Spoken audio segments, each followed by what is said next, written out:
Sejam bem-vindos. Antes de começar, gostaria de saber a que horas e de onde está falando. Não esqueça de deixar um like, isso ajuda demais o canal.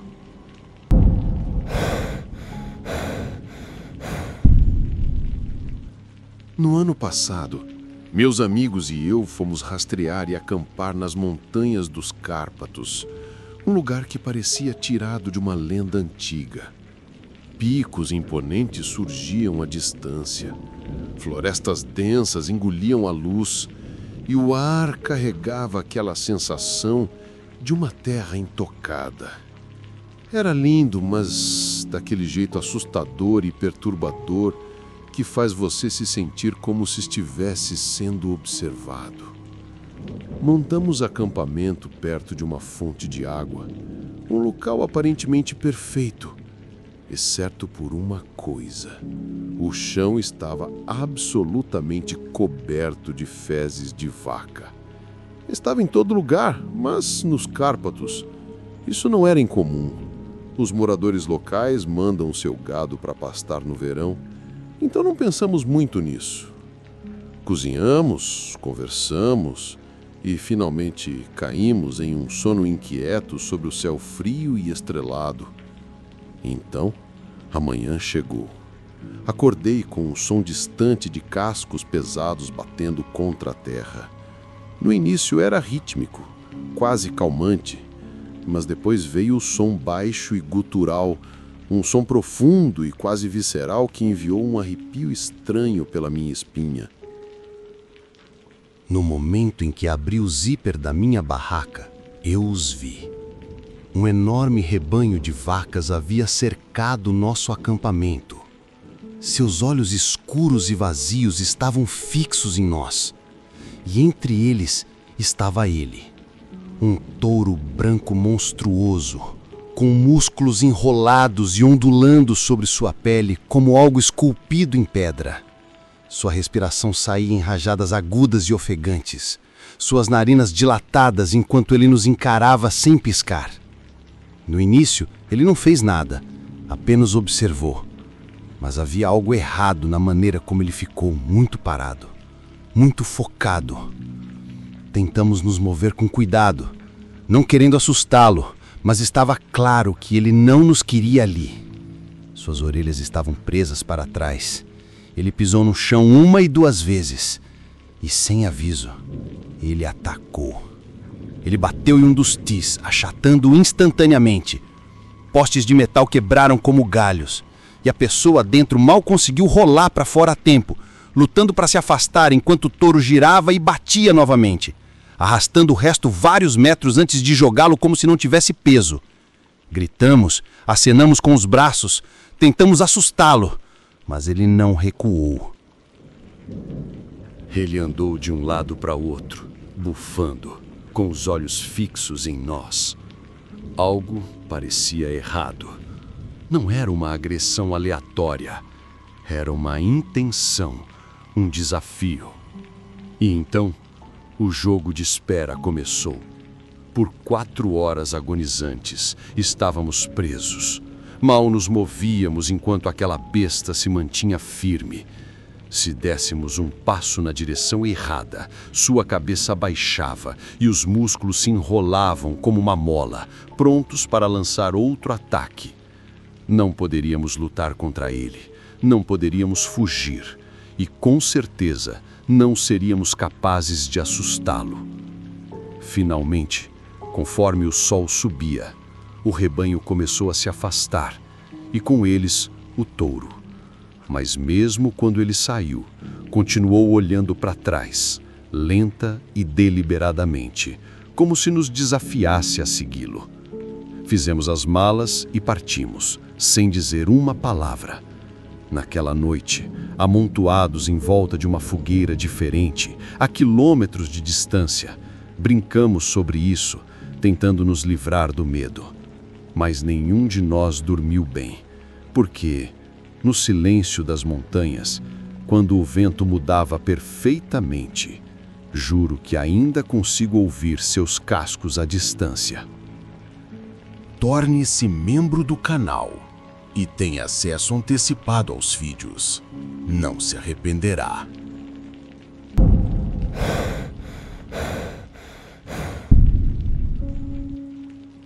Isso aconteceu comigo durante a quarentena. Eu me vi assistindo a vídeos no YouTube de pessoas que não faziam nada além de acampar ao ar livre, maravilhando-me com as paisagens da floresta da Patagônia ao Alasca. Então, conforme meu aniversário se aproximava, decidi sair da cidade e visitar uma reserva natural. Moro em Bogotá e a cidade tem várias reservas naturais que você pode visitar, mas devido à quarentena, minhas opções eram limitadas. No entanto, eu tinha algumas conexões para entrar na Reserva Nacional da China. Não entrarei em muitos detalhes aqui porque, por conexões, quero dizer que não entrei pelos meios regulares. Fiquei intrigado com o que aconteceu comigo na última vez que visitei aquele lugar e pensei que talvez tivesse experimentado algo paranormal.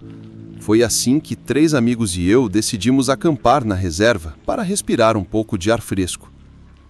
Desde o momento em que chegamos, fiquei um pouco desanimado porque não parava de chover.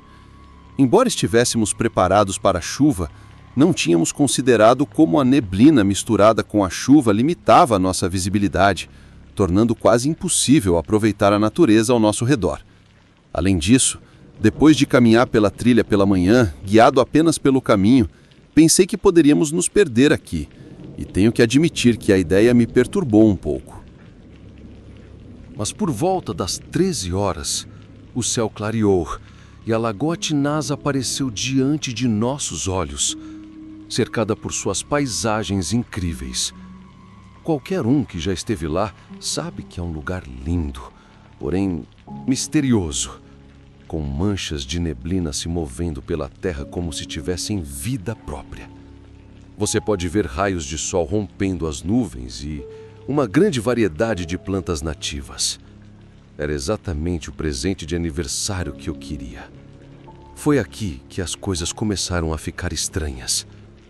Conforme eu olhava mais de perto a paisagem, percebi que o chão da trilha não era lamacento, como se a tempestade torrencial que acabávamos de atravessar nunca o tivesse tocado. Eu admito que olhei ao redor para ver se a tempestade havia se movido ou se ainda estava perto.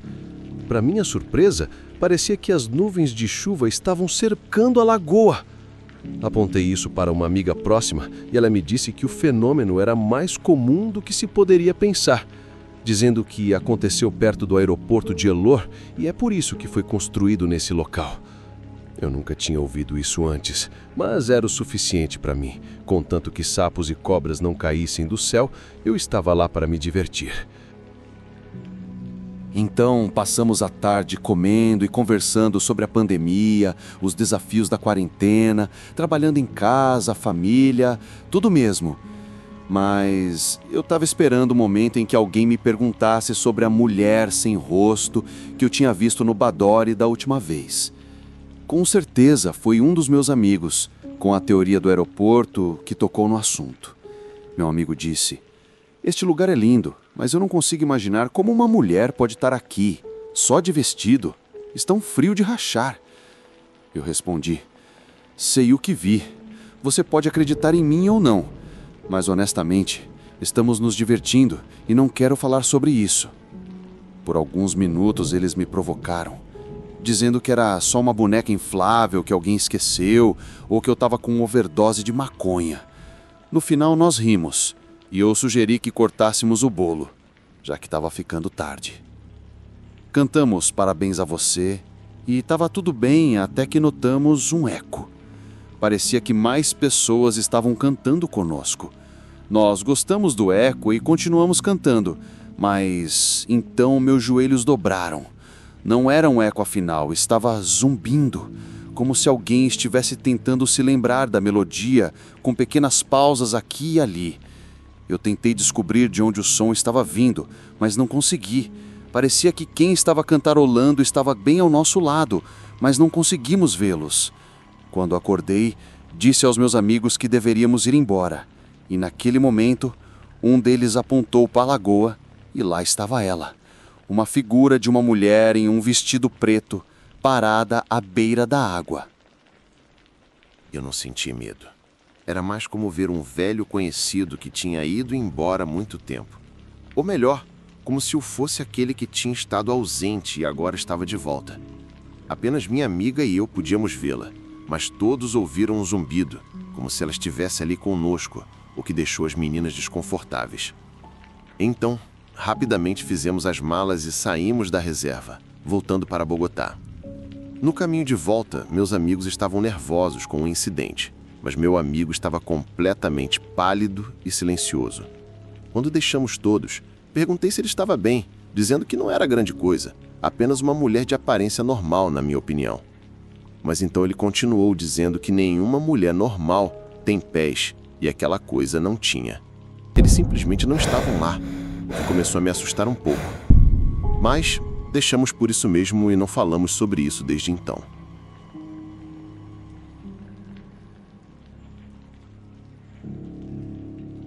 A floresta próxima à casa do meu amigo, que costumávamos explorar, era composta por adolescentes escondidos nas árvores, como uma relíquia esquecida, os restos de uma estrutura antiga, talvez uma casa, talvez outra coisa. As paredes, feitas de concreto rachado e desgastado, ficavam na altura do peito, sem teto. Apenas os restos esqueléticos do que quer que tenha sido um dia, emaranhados em trepadeiras e vegetação rasteira. Uma tarde, um grupo de 4 de nós decidiu reivindicar o lugar. Não estávamos apenas explorando, estávamos construindo algo. Com um machado, um facão e alguns canivetes, começamos a trabalhar como sobreviventes, cortando mato e limpando o espaço perto da estrutura. Havia também um poço circular no chão, meio cheio de tijolos. Talvez um antigo silo, talvez um poço. Não sabíamos, mas sentíamos que estávamos tornando o lugar nosso. Ao anoitecer, tínhamos uma fogueira acesa dentro das paredes, e seu brilho tremeluzia contra o concreto em ruínas. O ar cheirava a madeira queimada, e a noite se instalou ao nosso redor.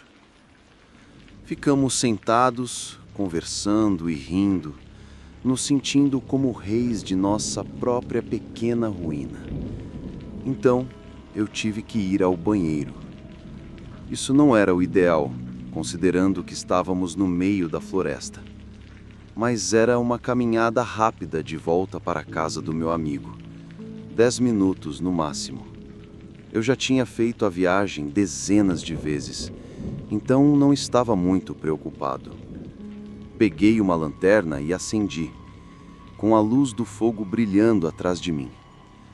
Na metade do caminho, ouvi passos.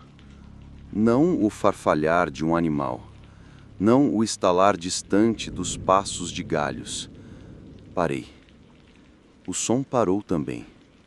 Um peso frio se instalou em meu peito. Dei mais alguns passos e lá estava novamente.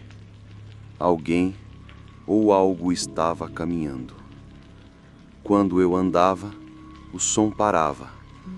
Quando eu parava, o som voltava. Minha pele formigou.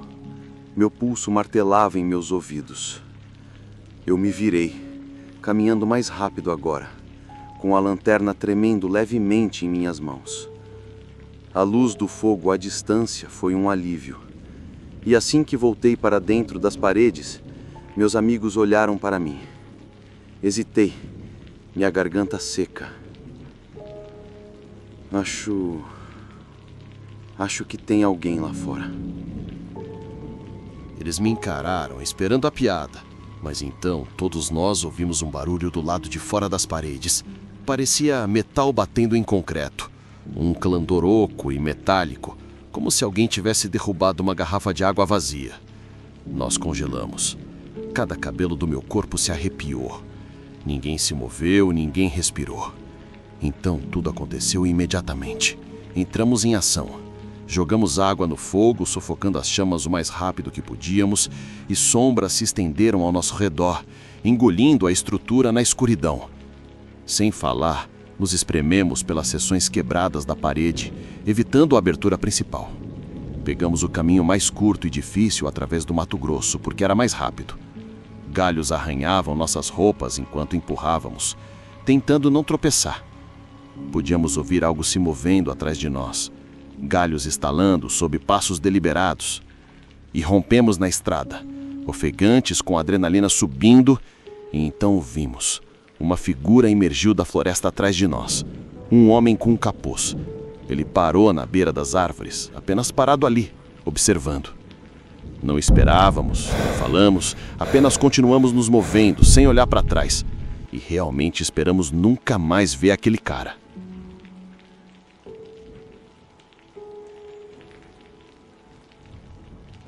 Um amigo compartilhou isso comigo e, sempre que penso sobre isso, ainda me arrepia até os ossos. Isso aconteceu em um dia tranquilo de semana. Meu amigo e seus colegas, um grupo de pesquisadores dedicados, planejaram uma expedição a uma área arborizada perto da cidade. Embora tecnicamente fosse parte da expansão urbana, a floresta era isolada e intocada. Árvores grossas engoliam o céu e o canto dos pássaros atravessava o ar fresco. Era o dia perfeito para uma pequena viagem de acampamento. Seguro o suficiente, especialmente com outros corredores, ciclistas e caminhantes ocasionais.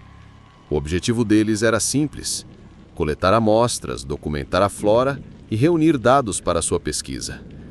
Eles trouxeram tudo o que precisavam: câmeras, laptops, cadernos de campo e ferramentas de amostragem. Caminhando mais fundo, ao longo de uma das trilhas menos usadas, a atmosfera parecia quase serena. A luz do sol se filtrava pelas folhas, lançando padrões mutantes no chão da floresta. Conversas fluíam entre eles, suas risadas se misturando ao farfalhar das folhas. Mas a tranquilidade tem um jeito de embalar as pessoas em uma forte sensação de segurança. Começou pequeno, com um lampejo de movimento entre as árvores, uma presença silenciosa logo além de sua linha de visão. E então, 2 homens pisaram na trilha. Eles não pareciam ameaçadores no início, sem máscaras, sem energia frenética, apenas 2 caras de aparência comum, se movendo sem muito propósito. Então, um deles enfiou a mão na jaqueta e sacou uma arma.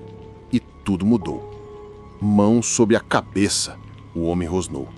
Sua voz era aguda, misturada com insultos. Sem hesitação, sem pretensão, apenas pura ameaça. Os pesquisadores congelaram. Seus meses de trabalho, o equipamento valioso, nada disso importava mais. Um por um, eles obedeceram. Mãos trêmulas, oferecendo seus pertences, câmeras, laptops, celulares e carteiras. Então, uma das minhas amigas, uma jovem mulher, teve um ataque de pânico. Seu peito arfava, seus dedos agarravam o nada, lágrimas escorriam pelo seu rosto, mas os agressores não suavizaram. E a visão de sua angústia, se alguma coisa, os fez dobrarem sua agressividade. A pior parte era que não havia outras pessoas na floresta. Nem corredores, ciclistas, caminhantes, ninguém que visse ou notasse. Alguns hesitaram por um bom segundo antes de desaparecerem silenciosamente por outro caminho, não querendo se envolver. Ninguém veio ajudar. O roubo durou minutos, mas o medo se estendeu até algo infinito. Então, tão repentinamente quanto apareceram, os homens se foram, desaparecendo nas árvores, deixando para trás apenas silêncio e o vazio nauseante onde seus pertences costumavam estar. Por um longo momento ninguém falou. Eles apenas ficaram lá, com os olhos fundos, a respiração vindo em suspiros irregulares. O peso do que acabara de acontecer pressionava sobre eles. Juntaram o pouco que tinham deixado para trás, felizes por os ladrões não terem levado as chaves do carro. A caminhada de volta para o estacionamento parecia surreal, como pisar através de um sonho que de repente se transformou num pesadelo. Na cidade, eles foram direto para a polícia. Mas mesmo quando relataram o crime, Sabiam a verdade. Seu equipamento roubado havia sumido, e as chances de justiça eram mínimas. O que permaneceu não foi apenas a perda do equipamento, mas a sensação de se tornar presa. Perceber o quão rápido a segurança pode ser destruída. Naquela floresta, que antes era um lugar de conforto e descoberta, agora carregava uma cicatriz. Um lembrete perturbador de que o perigo não vem com sinais de alerta. Ele simplesmente sai das árvores e não há ninguém lá para detê-lo.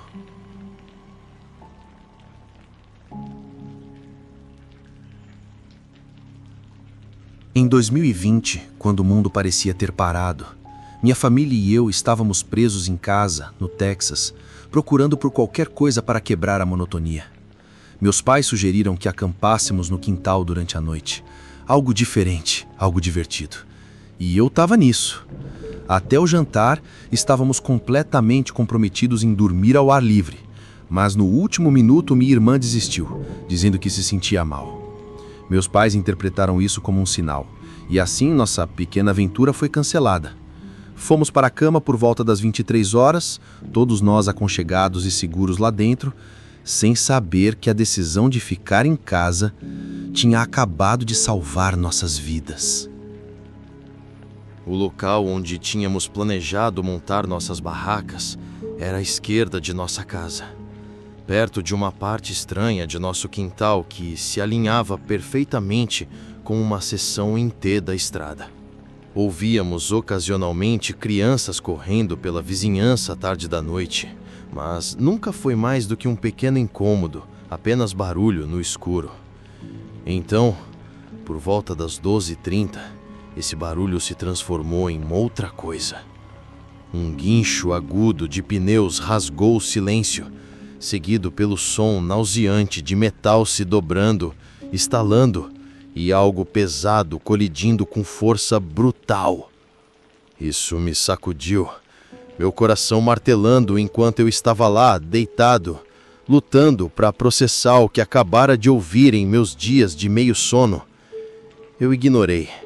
Provavelmente era apenas um adolescente imprudente perdendo o controle. Mas não foi até que meus pais começaram a gritar para minha irmã e eu descer que percebi que algo estava muito errado. De fato, suas vozes não eram apenas urgentes, mas frenéticas. Desci as escadas correndo, minha irmã atrás de mim. E quando chegamos à varanda, senti meu estômago cair. Abaixo de nós, o carro tinha destruído nossa cerca. Não apenas amassado, mas demolido. A metade da frente do veículo estava onde tínhamos planejado dormir poucas horas antes. Se eu tivesse continuado com o acampamento, estaríamos deitados em nossos sacos de dormir quando ele veio em disparada. Então, o motorista ligou a luz interna do carro. Pela primeira vez, eu o vi. Magro, com cabelo escuro e desgrenhado, parecendo estar na casa dos 20 anos. Havia algo profundamente estranho na maneira como ele movia a cabeça, acalmando ligeiramente antes de se levantar rapidamente, como se tivesse acabado de perceber que o estávamos observando. Meus pais estavam falando em vozes cuidadosas e medidas, chamando por ele da varanda, tentando obter informações sem provocá-lo. Meu pai sussurrou para minha irmã e para mim ficarmos em silêncio. Nós obedecemos, mas eu podia sentir minha irmã tremendo ao meu lado. Por alguns momentos, o homem os ignorou, olhando para frente como se não estivesse totalmente presente. Então, sem aviso, ele cambalhou para fora do carro e começou a se mover em nossa direção. Seus passos eram irregulares, mas havia uma intenção por trás deles, algo rugido e imprevisível. Ele estava murmurando palavras arrastadas que não podíamos entender, mas conforme ele se aproximava, sua voz ficava mais alta e mais errática. Lembro-me de agarrar o corrimão da varanda, meu pulso batendo forte em meus ouvidos. Minha mãe sussurrou algo para meu pai e eu podia ouvir o medo mal contido em sua voz. Quando ele chegou ao pé da escada da varanda, Luzes vermelhas e azuis inundaram o quintal. Meu pai parou rapidamente.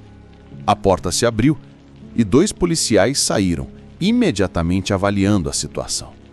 Um policial interceptou o homem antes que ele pudesse se aproximar, sentando-o e tentando falar com ele.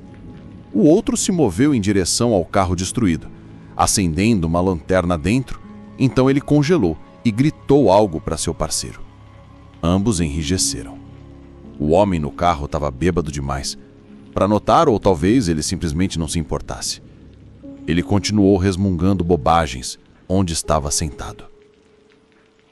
Não foi até a manhã seguinte que eu descobri a verdade. Meus pais me sentaram e me disseram que, quando o policial revistou o carro, ele encontrou uma arma carregada.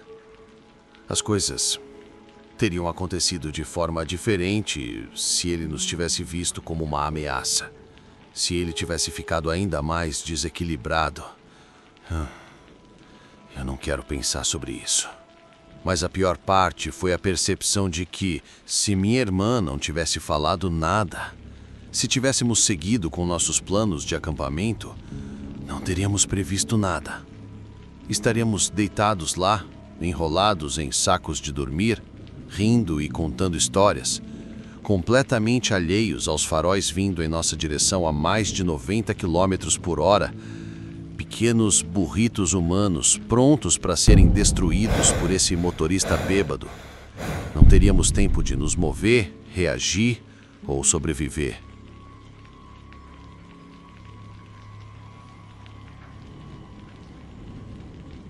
Tive minha cota de encontros assustadores durante caminhadas, mas alguns se destacam de uma forma que nunca esquecerei. No verão, depois de me formar no ensino médio, decidi fazer uma viagem solo com uma noite em alguma floresta perto de uma antiga plantação. Era para ser um retiro tranquilo, apenas eu, a natureza e um pouco de boa comida. Montei um acampamento aconchegante, até fiz uma cerca de galhos ao redor do meu local.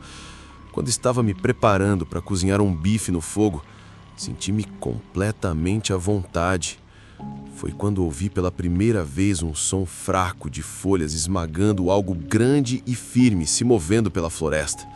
Os passos eram deliberadamente pesados, quase rítmicos.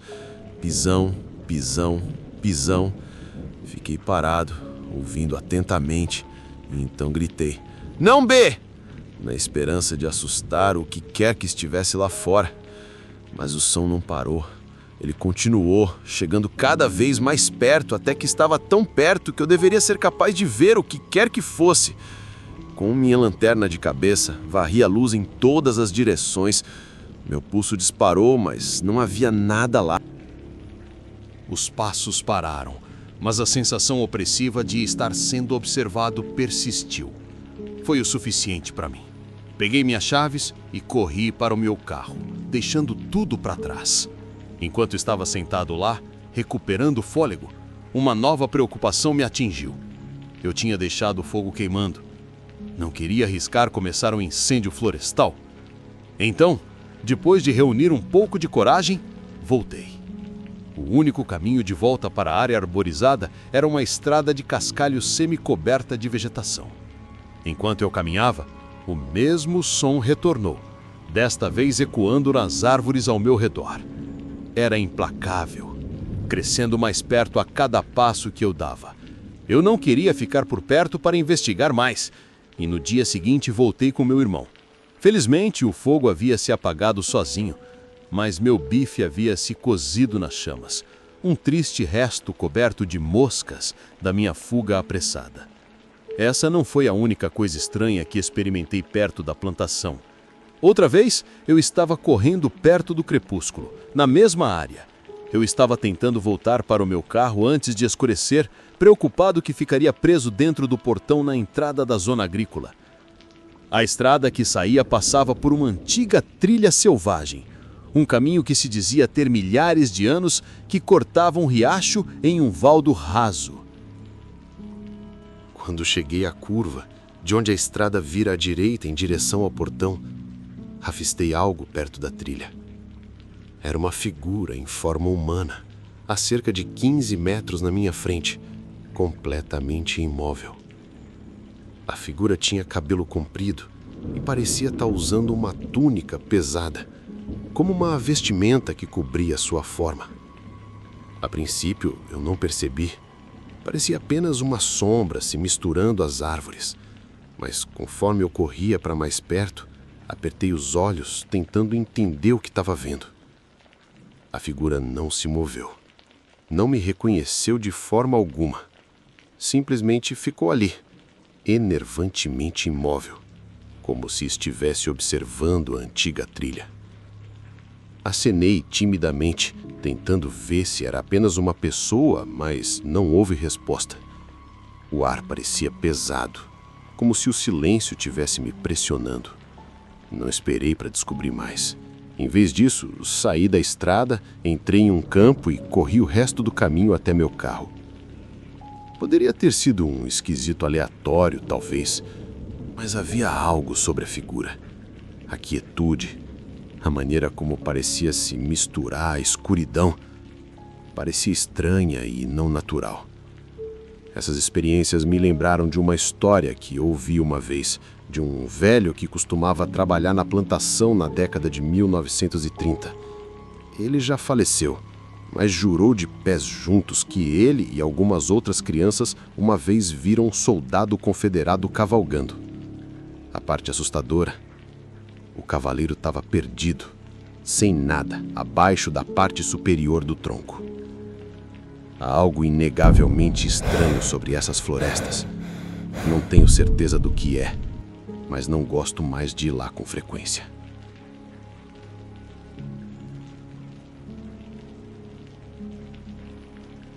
Na faculdade, de 2008 a 2014, eu era um detector de metais ávido. Eu sabia de uma antiga trilha militar e travessia de rio que ficava em uma parte isolada da floresta, um local que eu sabia que muitos outros não conheciam. Decidi então, em uma manhã de inverno, que iria detectar metais por lá. A trilha fica a cerca de 1 ou 2 milhas de um parque da cidade, ao longo do rio South Concho, em San Angelo, Texas. Estacionei minha caminhonete, peguei todo o meu equipamento, que incluía uma faca serrilhada para cavar, e comecei minha caminhada pela floresta e arbustos até a trilha. No meio do caminho, entrei em uma clareira e encontrei uma barraca e um acampamento, a cerca de 40 metros do rio. Era um local muito isolado, com latas espalhadas ao redor, algumas roupas e outros objetos que indicavam que alguém estava usando aquele acampamento. Não fiquei muito tempo por ali e continuei meu caminho enquanto passava pela barraca. Foi quando um cara de aparência abatida saiu do mato a poucos metros de mim. Eu assustei tanto quanto ele me assustou. Depois de uma conversa inocente entre nós dois, ele perguntou o que eu estava fazendo na floresta. Contei a ele sobre a velha trilha e meu equipamento de detecção de metais, e menti dizendo que era uma vista bem conhecida para amadores como eu. Isso pareceu deixá-lo um pouco ansioso. Ele começou a perguntar se eu tinha mexido em seu acampamento, e eu lhe disse que não, exceto por ter pisado acidentalmente em uma das latas. Mas ele estava mais preocupado se eu havia olhado dentro da barraca, o que, sinceramente, eu não tinha feito. O cara relatou que sua esposa o havia expulsado de seu apartamento alguns dias antes e que ele estava apenas ficando na floresta até se recuperar. Não fez muito sentido para mim, mas eu perguntei o que mais ele queria dizer sobre isso.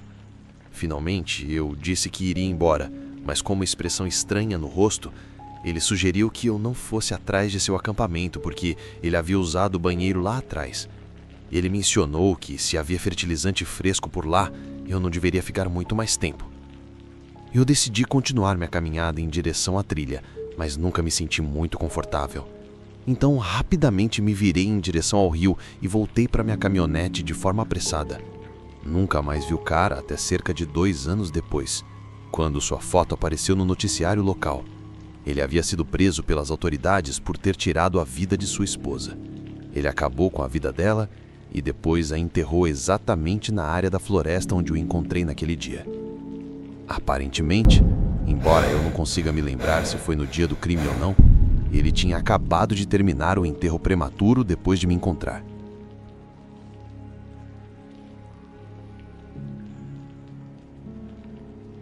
Isso começou quando eu estava no apartamento da minha amiga de infância, para o que deveria ser uma pequena e divertida noite de filmes. Nós não saíamos juntas há um tempo e estávamos colocando a conversa em dia. O lugar era aconchegante, um pouco desorganizado e cheio de decoração feminina. Estávamos de calça de moletom, bem confortáveis, prestes a assistir a filmes de princesa. O apartamento dela não era o mais arrumado. As coisas estavam um pouco espalhadas, mas era limpo e tão autêntico que sempre me fez sentir em casa. Decidimos pedir pizza para o jantar. Ela mencionou que Sherwood, alguém que eu ainda não conhecia, traria a pizza. No começo, não fiquei feliz ao ouvir isso. Achei que ela tinha convidado outros amigos, talvez algum garoto, para se juntar a nós, o que não era o que eu tinha em mente. Mas eu estava prestes a ter uma surpresa. Sherwood acabou sendo apenas o entregador da noite. Ele não iria se juntar a nós. Quando chegou ao apartamento, havia um ar estranho sobre ele. Estava obviamente nervoso, mexendo nas caixas de pizza e evitando o contato visual. Minha amiga nos apresentou rapidamente e ficou claro, pelo seu comportamento excessivamente grato, que Sherwood fazia muito mais por ela do que apenas buscar o jantar. Ele entregou as pizzas e houve um breve momento de conversa forçada. Minha amiga foi super simpática com ele, apesar de sua estranheza. Ele não era bom de conversa e parecia realmente deslocado. Então Sherwood pediu o meu número. Fiquei em uma situação difícil porque nossa amiga em comum estava bem ali, então acabei dando. Conversamos por uns 5 minutos antes que minha amiga desse um chega, sutil, dizendo algo como: "Muito obrigado por entregar." Ele pareceu entender a dica. Nós dois o abraçamos antes que minha amiga dissesse algo como: "Dirija com cuidado." Mais uma deixa para ele ir embora. Quando perguntei o que estava acontecendo, ela basicamente explicou que Sherwood era seu assistente pessoal não remunerado. Ele fazia as compras, entregava pizza e realizava vários outros favores. Acho que Sherwood era apenas um cara solitário, desesperado por interação, especialmente com mulheres. Minha amiga e eu éramos jovens e imaturas naquela época, com cerca de 23 anos, mas já sabíamos que havia algo seriamente errado com ele. Era difícil de articular porque não conseguíamos apontar exatamente qual era o problema. Sherwood criou um bate-papo em grupo com nós duas. Ele me mandava um meme a cada 2 semanas e parecia tentar se manter presente, sem ser intrusivo. Talvez estivesse acostumado a ser ignorado ou bloqueado por garotas do passado. Parecia que queria que eu me lembrasse dele, mas também não queria me dar um motivo para bloqueá-lo.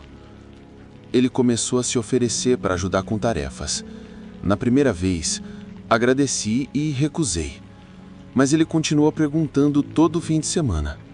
Até que um dia, cometi o erro de aceitar. Eu tinha encontrado uma máquina de lavar no Craigslist por um ótimo preço, mas não sabia como pegá-la e instalar. Quando mencionei isso no chat, Sherwood se ofereceu imediatamente para cuidar de tudo. E cuidou mesmo, como um campeão. Isso me poupou muito trabalho. Tentei pagar pelos esforços dele, mas ele recusou qualquer valor. Insisti. Eventualmente, ele sugeriu que eu poderia retribuir, indo com ele a uma caminhada. Fiquei desconfortável com a ideia. Parecia pessoal demais, quase como um encontro. Mas Sherwood garantiu que seria apenas uma saída amigável, como uma troca pelo favor da máquina de lavar. Concordei, racionalizando que era justo. Ainda assim, parte de mim se sentia inquieta em passar tempo com ele em um ambiente isolado. No dia da caminhada, Sherwood escolheu uma trilha próxima que eu já conhecia. Era linda. Caminhamos juntos, conversando sobre coisas comuns, trabalho, clima, hobbies. Tudo parecia normal, até que ele sugeriu que saíssemos da trilha para ver algo especial. Chegamos a um lugar muito isolado. E lá estava, um cadáver.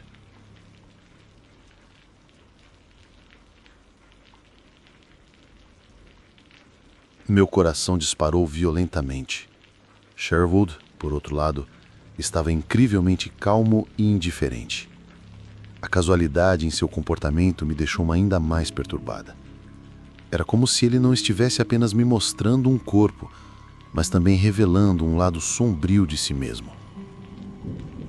O cheiro era ruim, mas não como nos filmes. Não sei há quanto tempo estava lá. Não sou bióloga, mas parecia que o cheiro já fora pior. Agora era apenas mais nauseante. Murmurei uma desculpa qualquer, dizendo que precisava voltar rapidamente e comecei a andar apressadamente em direção à trilha principal. Incentivei Sherwood a me seguir. Comecei a pensar que tudo aquilo podia ser um jogo mental, distorcido, uma forma de me intimidar, talvez de mostrar que ele não era um garotinho inofensivo. Ou, quem sabe, só queria que eu nunca o esquecesse. Quando avistei outra pessoa na trilha, gritei. Não para denunciar Sherwood, mas para pedir instruções de volta ao estacionamento. Queria garantir que não ficássemos sozinhos. Pedi que aquele senhor nos acompanhasse de volta. Recusei qualquer negativa e continuei fingindo que não entendia as instruções. No fim, ele concordou em nos levar. A presença daquele homem foi meu ancoradouro de volta à segurança e normalidade. Ainda estava em choque. No estacionamento, liguei para minha amiga. Disse que estava com Sherwood e que ele me deixaria lá em cerca de 20 minutos. Uma forma de registrar que ele seria a última pessoa a estar comigo caso algo acontecesse. Também enviei uma mensagem de texto relatando o ocorrido. Quando cheguei, agradecemos a Sherwood e pedimos gentilmente que ele fosse embora.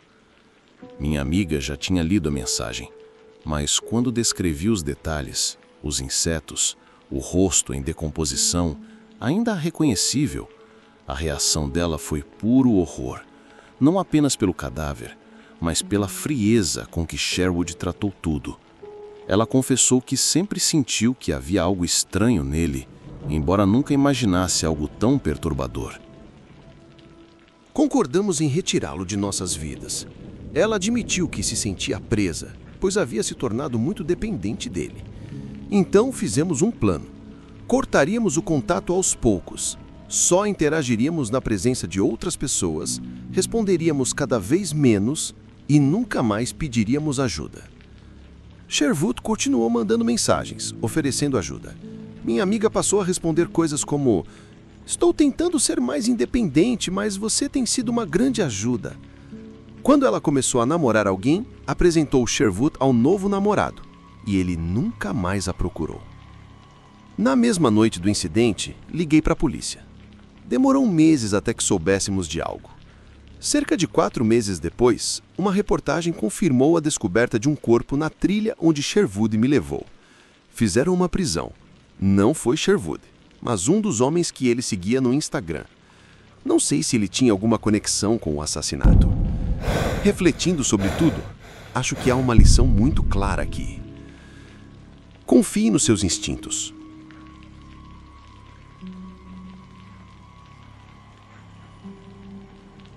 O Alasca é o lugar perfeito para ir se você quiser fugir do resto do mundo. Sendo o estado menos densamente povoado da América, você tem bastante espaço para respirar, longe de qualquer tipo de autoridade ou olhares indiscretos que possam querer saber o que você está fazendo. Por esse motivo, meu estado natal é muito atraente para todos os tipos de grupos estranhos e desagradáveis. Eu já tropecei em centros de cientologia no fim de estradas de terra completamente isolados. Já ouvi histórias de preparadores do juízo final que afirmavam ter bunkers feitos de contêineres nas encostas das montanhas. Conheci pessoas que saíram de cultos religiosos no interior, onde os líderes queriam manter os seguidores afastados de qualquer contato com o mundo exterior. Tudo isso e muito mais você pode encontrar no Alasca. Eu nasci e fui criada em Anchorage, a única cidade grande do estado. Quando eu era criança, tínhamos cerca de 250 mil habitantes e levava cerca de meia hora para atravessar a cidade de carro. Isso dá uma ideia do que nós do norte consideramos uma cidade grande. A única outra cidade real do estado é Fairbanks. Essas duas cidades são conectadas por uma rodovia de aproximadamente 360 quilômetros. É uma viagem de 7 horas só de ida entre elas e é uma das paisagens mais bonitas do planeta. Montanhas se erguem dos dois lados da estrada entre Anchorage e o Parque Nacional Denali. Antes de dirigir por esses canyons colossais, esculpidos ao longo de milhares de anos por geleiras e rios, você passa por mais 3 horas de estrada através de um vasto plano interior, com montanhas à distância. Digo isso para que você entenda o quão desolado é o Alasca. Mesmo nas rodovias, depois que você sai de Anchorage ou Fairbanks, não há nada além de áreas selvagens até onde a vista alcança, com exceção de pequenas cidades ocasionais que mal passam de 1.000 habitantes, isso em um bom dia. 10 anos atrás era ainda menos. As meninas do Alasca são fortes. Trocamos pneus, caçamos, piscamos, acampamos e geralmente temos uma grande apreciação pela vida ao ar livre. Uma conexão que muitas mulheres dos 48 estados mais ao sul, especialmente em áreas urbanas, talvez não tenham. A piada local é que Anchorage é a maior cidade rural dos Estados Unidos. Tudo isso dá contexto para a história que vou contar. No ensino médio, as coisas pareciam diferentes, ou pelo menos eu era diferente. Eu era uma jovem mulher estúpida que acreditava que poderia conquistar qualquer coisa graças à minha atitude forte e independente. No último ano do ensino médio, decidi me presentear com um acampamento sozinha nas montanhas acima de Talkeetna. Nada extravagante. Apenas 1 ou 2 noites no estado mais bonito durante a época mais bonita do ano, meados de junho, indo para o norte, no auge do verão. Aqui tem algo estranho. O sol nunca se põe de verdade. Se você já viu o filme Midsommar, é mais ou menos assim. Chega o anoitecer, mas ainda está claro e ensolarado a noite toda. Para os ouvintes no extremo norte da Escandinávia e Groenlândia, vocês sabem do que eu estou falando.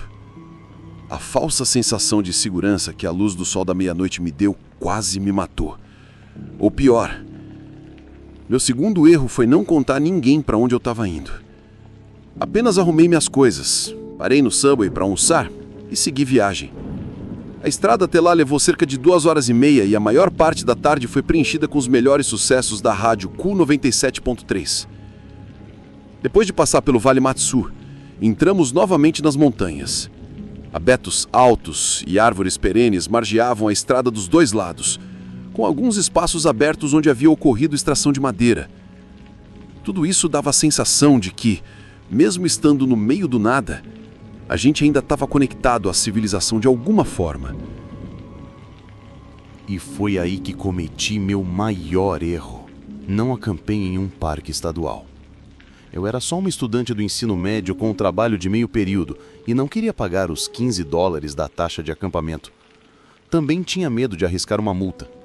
Então procurei um lugar que parecesse bom e parei na beira da estrada. O mapa que peguei com meu pai indicava um antigo local de mineração em uma montanha próxima. Decidi que seria o lugar perfeito para passar a noite. Minha lógica era que seria incrível dormir em uma cidade fantasma de mineração ou algo assim. Parei o carro, arrumei minha mochila, passei repelente, peguei o mapa e a bússola e comecei a caminhada. Essa não era a minha primeira vez. Eu fazia trilhas e acampava desde criança com meu pai. Conhecia minhas habilidades de navegação e já havia feito cursos de sobrevivência. Eu não era apenas uma loira burra vagando por aí. Ou pelo menos achava que não era. Após uma caminhada sólida de 45 minutos montanha acima, finalmente cheguei onde o antigo acampamento de mineração deveria estar. Mas não havia nada. Além de uma velha fundação de concreto, alguns buracos e... mais nada. Fiquei decepcionada, mas não surpresa. Montei acampamento longe da floresta e comecei a preparar meu jantar nas lajes de concreto. Aqui vai um lembrete importante. Sempre cozinhe longe do seu acampamento. É uma precaução básica no Alasca, por causa dos ursos. A última coisa que você quer é um urso pardo de 600 quilos enfiando o nariz na sua barraca, atraído pelo cheiro de sopa ou marshmallows. Já era por volta das 22 horas, mas o sol ainda estava alto no céu. Quando terminei o jantar, era quase 23. Estava faminta, então comi bem. Cerca de 1 hora depois, estava tão escuro quanto poderia ficar e me aconcheguei no saco de dormir, confiante de que o local era seguro e isolado o suficiente.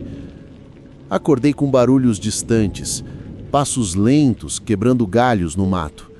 Meu primeiro pensamento foi caçadores. Meu pai e eu já tínhamos cruzado com alguns em outros acampamentos. Relaxei, achando que apenas passariam por ali. Fechei os olhos de novo. Foi então que ouvi a voz de um homem gritando: "Quem diabos está acampando na nossa propriedade?" Congelei. Sabia que tinha cometido um erro. Levantei rápido, peguei minha bolsa e calcei os sapatos, me preparando para pedir desculpas, até que ouvi novamente: "Quando a gente te encontrar, você tá morta. Aqui é propriedade privada da milícia e invasores são baleados." Foi quando a situação mudou completamente. Eu não podia simplesmente arrumar minhas coisas com caras armados por perto. Cuidadosamente, calcei os sapatos, peguei as chaves e me esgueirei para o mato o mais silenciosamente possível. A ideia era esperar que eles fossem embora, para que eu pudesse voltar, desmontar um acampamento e fugir dali. Passei cerca de 20 minutos agachado atrás de um tronco. Estava a poucos metros deles. Então eu vi outra voz gritando para os outros. Eles tinham encontrado minha barraca e estavam mexendo nas minhas coisas. Um deles gritou: "Ainda quente! Invasão! É uma garota! Ela deixou a calcinha aqui!" Outro gritou: "Ok, espalhem-se e achem ela! Vai pagar caro!" Naquele ponto, eu não estava mais preocupada com a roupa íntima e eu precisava sair dali em silêncio. Desci a montanha na ponta dos pés, tomando cuidado para não pisar em galhos. Após uns 30 minutos, e com os gritos se acalmando, pensei: dane-se, e saí correndo o mais rápido que pude, iluminada pelo sol da meia-noite. Tropecei, ralei os joelhos, caí mais vezes do que consigo lembrar. Finalmente voltei à estrada. Para meu horror, meu carro não estava onde eu pensava. Escolhi uma direção e comecei a andar. Virei uma curva e vi meu carro, com 2 homens ao lado, armados e usando roupas militares. Me escondi no mato da beira da estrada. Vi mais homens saindo da trilha que eu tinha usado. Eles largaram minhas coisas ao lado do carro, subiram nos ATVs e foram embora. Esperei até ter certeza de que estava sozinha. Caminhei até o carro e encontrei uma nota no painel: "Se algum dia pegar você de novo na nossa propriedade, não hesitaremos em usar força. Considere isso um aviso." Comecei a recolher minhas coisas e percebi o que tinham feito. Cortaram ou destruíram todo o meu equipamento, provavelmente como punição pela invasão. Honestamente, sou grata por isso. Sou grata por não ter levado um tiro. Desde então, só acampo em áreas autorizadas. E para qualquer um que queira acampar no Alasca ou em qualquer lugar, deixo essa história como um alerta. Saiba onde você está, respeite as propriedades privadas e nunca subestime seus instintos. Muito obrigado por acompanhar esses relatos. Deixe seu like e comente o que achou e até mais.